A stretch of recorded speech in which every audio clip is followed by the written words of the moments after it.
Continuamos con el capítulo 5 sobre integración indefinida o sobre antiderivadas y en este video vamos a desarrollar o vamos a hablar sobre algunas integrales indefinidas para la función logaritmo natural y exponencial. En contenidos vistos anteriormente sabemos que la derivada del logaritmo representa 1 sobre el argumento, ¿sí? Visto de esta forma, entonces el logaritmo de x representa una antiderivada para la expresión 1 sobre x. Es decir, que la antiderivada de 1 sobre x diferencial de x es logaritmo de x más c.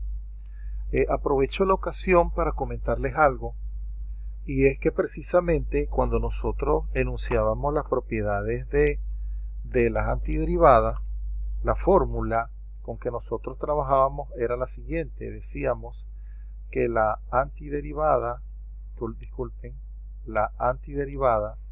de x a la n diferencial de x era x a la n más 1 sobre n más 1 más c.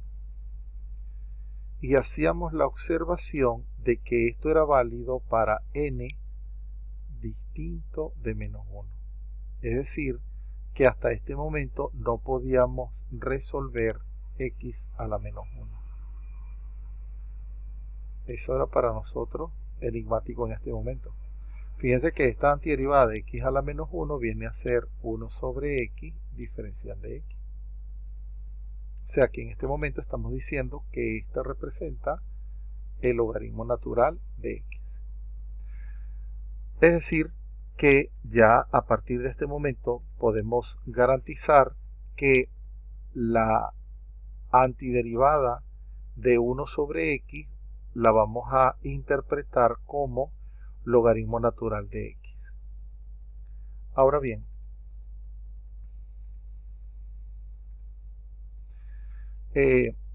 análogamente, también sabíamos que la derivada del exponencial la representa en la misma exponencial, lo cual implica que la antiderivada del exponencial de x diferencial de x va a ser la exponencial de x más c.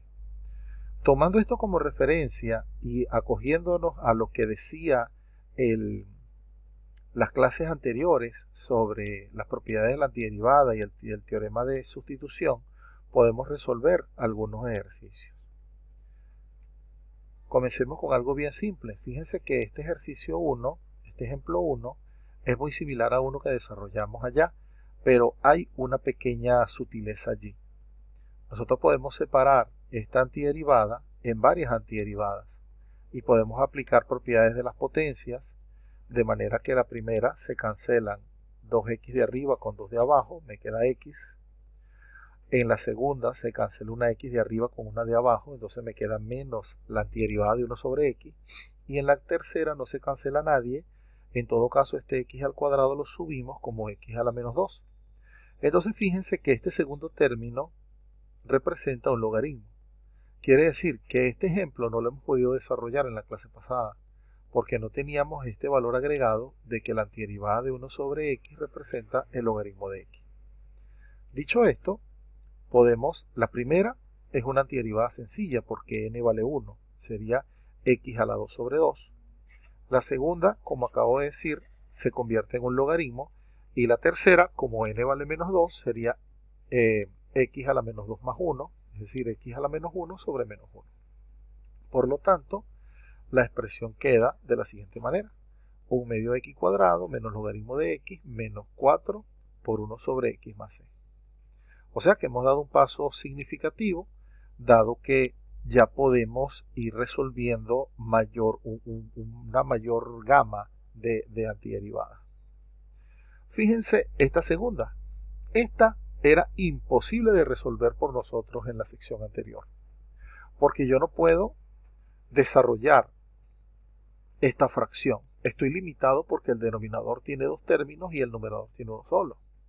Entonces, ¿qué pasa si yo hago u el denominador? Fíjense lo interesante.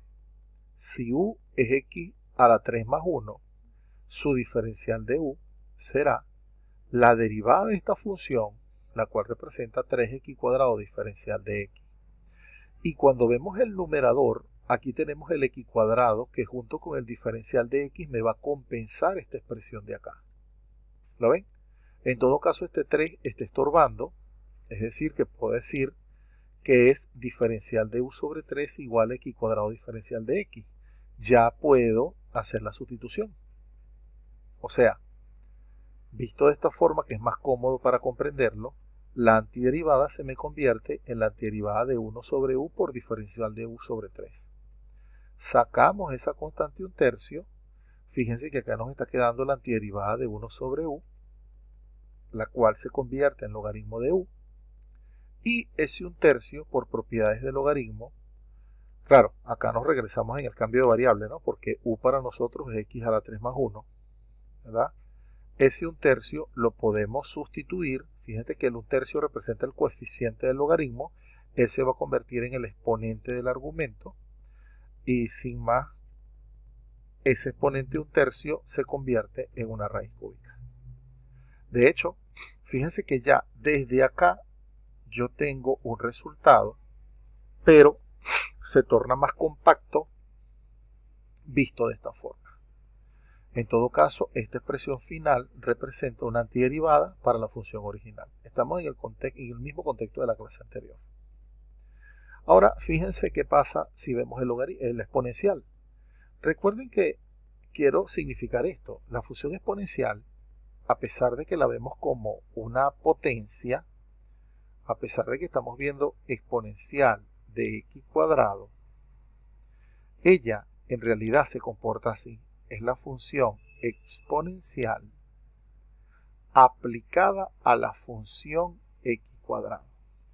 Es decir, que aquí estoy teniendo una función interna y acá una función externa. Entonces, a esta función interna yo la voy a llamar u.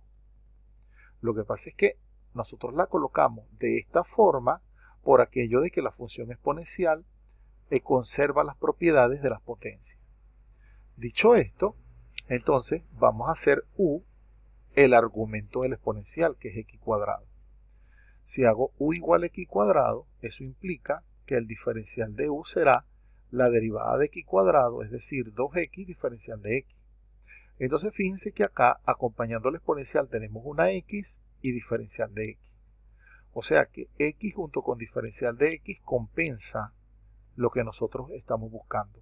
¿Qué está sobrando en todo caso? Este 2. Entonces pasamos el 2 a dividir. Sería diferencial de u sobre 2 igual a x diferencial de x. Ya estamos listos para hacer la sustitución. Esto significa que la expresión, visto de esta forma más cómoda, va a ser la antiderivada del exponencial de u por diferencial de u sobre 2. Extraemos el 1 medio de la antiderivada y ahí vamos a tener la antiderivada del exponencial de u, que es la misma exponencial de u más la constante de integración. Y finalmente nos regresamos en el cambio de variable. ¿Lo ven? O sea, no estamos viendo nada nuevo. En todo caso, lo único nuevo es que si la derivada del exponencial es ella misma, la antiderivada del exponencial sigue siendo la misma exponencial. Y el hecho de que la antiderivada de 1 sobre x, diferencial de x, constituye el logaritmo natural de x.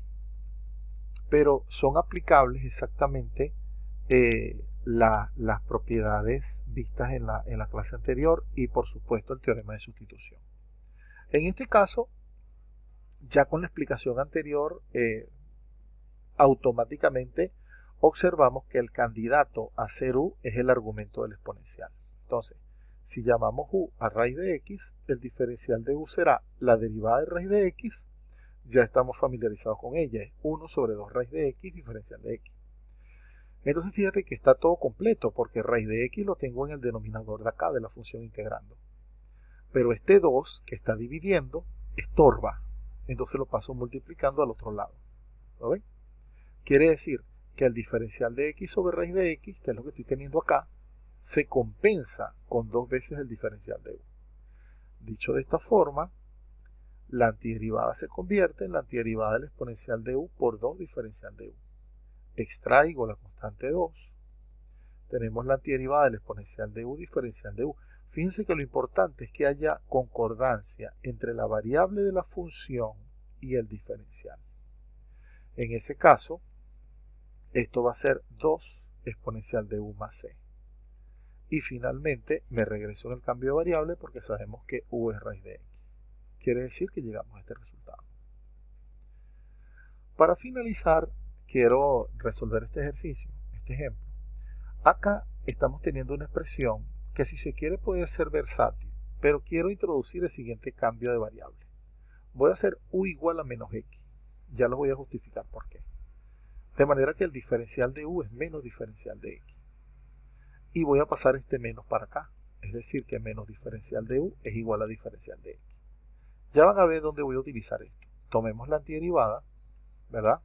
Yo la voy a separar. Fíjate que si como tienen denominador común sería 1 sobre exponencial más exponencial de 2x sobre exponencial de x. Cuando la separo, la primera subo la exponencial de x, sería exponencial de menos x, y en la segunda, la exponencial de 2x sobre la exponencial de x se van a restar los argumentos, o sea que me va a dar exponencial de x. Dicho esto, fíjense que cuando separe, esta antiderivada requiere un cambio de variable, el cambio de variable que estoy proponiendo acá. En cambio esta otra no, porque hay coherencia y concordancia entre la variable de la función y la del diferencial. Es la misma. Fíjense que en los ejercicios anteriores, por ejemplo, cuando hacíamos el del exponencial de x cuadrado, no podía aplicar la propiedad directamente. Igual acá, no puedo aplicar la propiedad directamente, porque aquí tengo diferencial de x y aquí tengo una función de x. ¿Lo ven? Entonces, ¿qué es lo que tengo que hacer? Llamar u a esa función de x. Cuando la llevo hasta acá, voy a ejecutar el cambio de variable solamente para esta primera antiderivada. ¿Qué significa? La primera antiderivada entonces sería antiderivada de la exponencial de u, pero la diferencial de x va a cambiar por menos diferencial de u. Y la segunda sigue quedando en términos de x. O sea que yo introduje el cambio de variable parcialmente para la primera antiderivada, que es válido. Luego saco el menos, ¿verdad? Y ahora sí la puedo ejecutar ambas. De manera que al final u lo retorno a menos x. Y de esa manera hemos llegado a la antiderivada. La podemos ver de esta forma, de manera más compacta. ¿Ven? Y aquí lo que queda es practicar. Entonces recuerden que para el caso tanto de logaritmo como de exponencial, lo que tenemos es que saber escoger bien a quién vamos a tomar como u para la sustitución.